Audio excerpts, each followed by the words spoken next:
On Monday, an auto passenger vehicle met an accident trying to overtake a tipper vehicle. As a consequence, 6 passengers were injured on the incident. Incident took place on the way to Kauai at Sonatola area. On Monday, 6 passengers were seriously injured in an accident because of a selfless auto driver. The auto carrying full of passengers was trying to overtake a tipper vehicle and consequently made an accident on the way to Kauai at Sonatola area. Because of the selfless auto driver, 6 passengers were injured. The fire service personnel took all the injured passengers at Kauai District Hospital after the incident. Out of 6 passengers, there were 2 college students and 1 kid.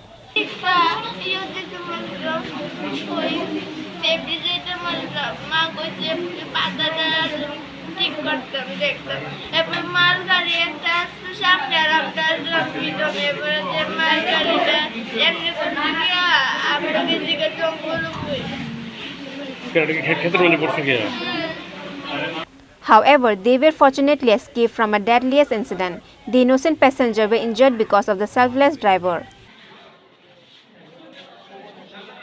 Reported by Bipla from Khorang, Chini, Khorang.